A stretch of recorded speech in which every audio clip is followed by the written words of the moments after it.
Le Seigneur soit avec vous. Et avec ton esprit. Évangile de Jésus-Christ selon saint Jean. Gloire à toi, Seigneur.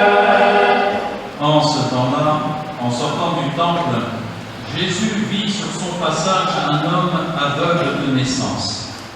Ses disciples l'interrogèrent. Rabbi, qui a péché, lui ou ses parents, pour qu'il soit né aveugle? Jésus répondit, ni lui, ni ses parents n'ont péché. Mais c'était pour que les œuvres de Dieu se manifestent en lui. Il nous faut travailler aux œuvres de celui qui m'a envoyé, tant qu'il fait jour. La nuit vient où personne ne pourra plus y travailler. Aussi longtemps que je suis dans le monde, je suis la lumière du monde. Cela dit, il cracha à terre et, avec la salive, il fit de la boue. Puis il appliqua la boue sur les yeux de l'aveugle et lui dit, va te laver à la piscine de Siloé. Ce nom se traduit envoyé. L'aveugle y alla donc, et il se lava. Quand il revint, il voyait. Ses voisins et ceux qui l'avaient observé auparavant, car il était mendiant, dirent alors, n'est-ce pas celui qui se tenait là au banquier? Les uns disaient, c'est lui. Les autres disaient, pas du tout, c'est quelqu'un qui lui ressemble. Mais lui disait, c'est bien moi. Et on lui demandait, alors, comment tes yeux se sont-ils ouverts? Il répondit, l'homme qu'on appelle Jésus a fait de la boue. Il me l'a appliqué sur les yeux et il m'a dit, va à Siloé et lave-toi. J'y suis donc allé et je me suis lavé. Alors j'ai vu. Ils lui dirent, et lui, où est-il? Il répondit, je ne sais pas. On l'amène aux pharisiens, lui, l'ancien aveugle. Or, c'était un jour de sabbat que Jésus avait fait de la boue et lui avait ouvert les yeux. À leur tour, les pharisiens lui demandaient comment il pouvait voir. Il leur répondit, il m'a mis de la boue sur les yeux, je me suis lavé et je vois. Parmi les pharisiens, certains disaient, cet homme-là n'est pas de Dieu, puisqu'il n'observe pas le repos du sabbat. D'autres disaient, comment un homme pécheur peut-il accomplir des signes pareils? Ainsi donc, ils étaient divisés. Alors il s'adresse de nouveau à l'aveugle. Et toi, que dis-tu de lui puisqu'il t'a ouvert les yeux? Il dit, c'est un prophète. Or, les Juifs ne voulaient pas croire que cet homme avait été aveugle et que maintenant il pouvait voir. C'est pourquoi ils convoquèrent ses parents et lui demandèrent, cet homme est bien votre fils, et vous dites qu'il est né aveugle. Comment se fait-il qu'à présent il voit? Les parents répondirent, nous savons bien que c'est notre fils et qu'il est né aveugle. Mais comment peut-il voir maintenant? Nous ne le savons pas. Et qui lui a ouvert les yeux? Nous ne le savons pas non plus. Interrogez-le, il est assez grand pour s'expliquer. Ses parents parlaient ainsi parce qu'ils avaient peur des Juifs. En effet, ceux-ci s'étaient déjà mis d'accord pour exclure de leurs assemblées tous ceux qui déclareraient publiquement que Jésus est le Christ. Voilà pourquoi les parents avaient dit, il est assez grand, interrogez-le. Pour la seconde fois, les pharisiens convoquèrent l'homme qui avait été aveugle et lui dirent, rends gloire à Dieu. Nous savons, nous, que cet homme est un pécheur. Il répondit, est-ce un pécheur? Je n'en sais rien. Mais il y a une chose que je sais. J'étais aveugle, et à présent, je vois. Ils lui dirent alors, comment a-t-il fait pour t'ouvrir les yeux? Il leur répondit, je vous l'ai déjà dit, et vous n'avez pas écouté. Pourquoi voulez-vous m'entendre encore une fois? Serait-ce que vous voulez vous aussi devenir ses disciples? Ils se mirent à l'injurier. C'est toi qui es son disciple. Nous, c'est de Moïse que nous sommes les disciples. Nous savons que Dieu a parlé à Moïse. Mais celui-là, nous ne savons pas d'où il est. L'homme répondit, voilà bien ce qui est étonnant. Vous ne savez pas d'où il est, et pourtant il m'a ouvert les yeux. Dieu, nous le savons, n'exauce pas les pécheurs. Mais si quelqu'un l'honore et fait sa volonté, il l'exauce. Jamais encore on avait entendu dire que quelqu'un avait ouvert les yeux à un aveugle de naissance. Si lui n'était pas de Dieu, il ne pourrait rien faire. Ils répliquèrent, tu es tout entier dans le péché depuis ta naissance, et tu nous fais la leçon? Et ils le jetèrent dehors.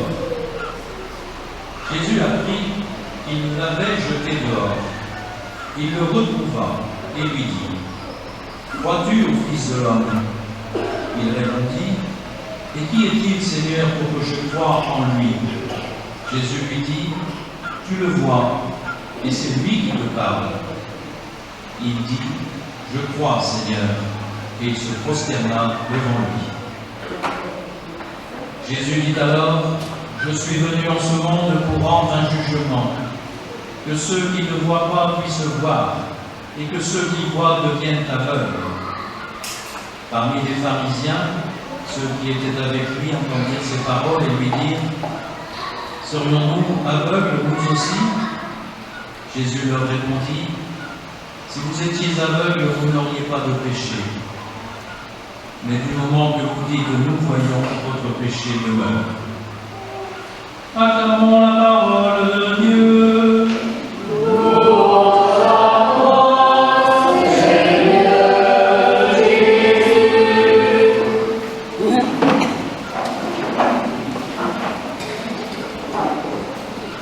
Dans les textes d'aujourd'hui, du moins dans la deuxième lecture, les Éphésiens et dans Jean, il est beaucoup question de ténèbres et de lumière.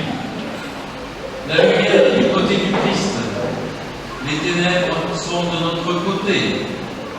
C'est quand nous subissons la tentation et que nous succombons à la tentation. Nos ténèbres, ce sont aussi nos péchés. Nous sommes ténèbres parce qu'il y a une grande distance entre Dieu et nous, entre notre univers et le sien. Nous sommes dans les ténèbres dès notre naissance. C'est le sens que l'on peut donner au personnage de l'Évangile, l'aveugle de naissance. Et par le mot ténèbres, comme je le disais au début, il faut comprendre notre situation originelle de péché.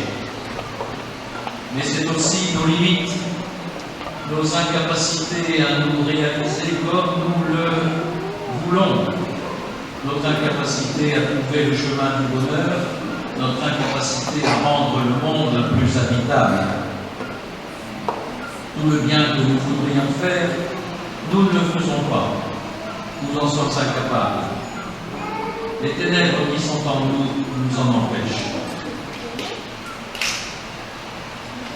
Mais le Christ intervient. Remarquez que ce n'est pas l'aveugle-né qui fait le premier pas vers le Christ, mais c'est le Christ qui va au-devant de lui. Jésus est un homme qui était aveugle de naissance, il cracha sur le sol et lui dit, va te laver. Le Christ, lumière de Dieu, s'approche de l'humanité pour repousser ses ténèbres et lui donner accès à la lumière.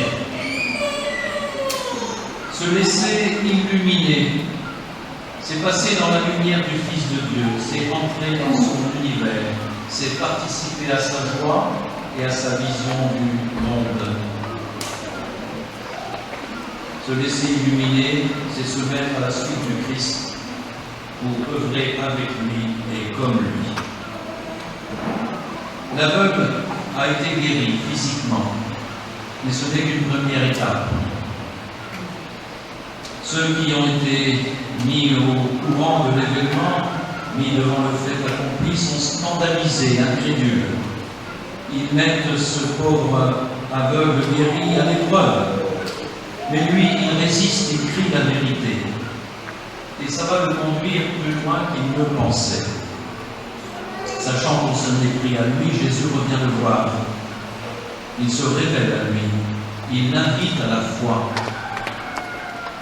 Celui qui est devenu voyant s'enfonce plus avant dans la lumière. Il se laisse attirer aussi loin que le Christ veut le conduire.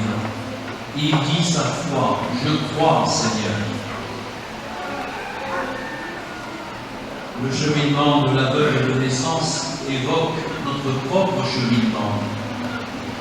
Des ténèbres, nous avons à passer à la lumière. Tel est notre destin en Dieu.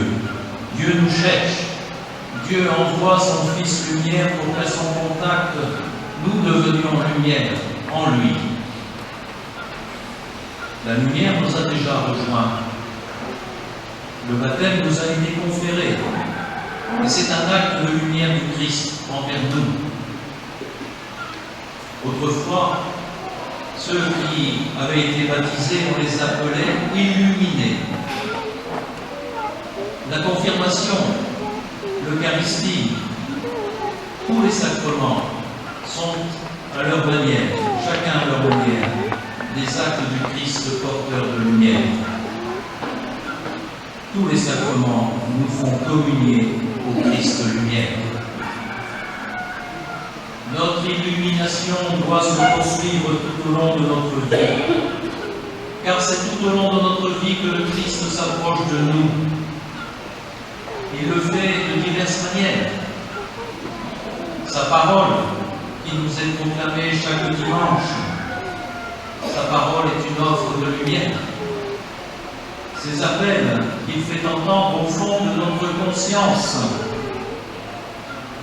sont une offre de lumière. Les événements de la vie qui nous interpellent sont autant de moyens par lesquels le Christ s'applique à venir nous illuminer. Examinons maintenant quelle est notre réponse aux approches du Christ. Le carême est un temps favorable pour le faire, pour donner notre réponse. Alors, demandons-nous si nous sommes vraiment avides, j'allais presque dire gourmands, de la lumière qui nous est offerte. Ne lui préférons-nous pas trop souvent nos ténèbres? Sommes-nous de ceux et celles qui, sans trop se l'avouer, se satisfont d'une petite vie tranquille et banale? Ou de ceux et celles qui consentent à se laisser entraîner par le Christ dans une aventure pascale qui nous transformera? L'aveugle né, l'aveugle de naissance, est allé jusqu'au bout de l'aventure à laquelle Jésus l'invitait. Il a accueilli en plénitude la lumière qui lui était offerte. Il a ainsi fait de sa vie une vie totalement éclairée par le Christ. Pour être éclairé et tendre vers toujours plus de lumière, il nous faut d'abord savoir que nous sommes dans les ténèbres. Et il faut en souffrir. Là est peut-être le problème. Nous ne voyons pas toujours, ou nous faisons semblant de ne pas voir que nous sommes dans les ténèbres. Et surtout, nous ne souffrons pas assez, de vivre éloignés de la pleine lumière que le Christ peut nous donner. Que Dieu nous éclaire, qu'il nous fasse voir quel est notre état, qu'il agisse en nous avec force, et que sa grâce, que l'Eucharistie communique abondamment, que sa grâce nous rende perméables au Christ, qui est la lumière du monde. Amen.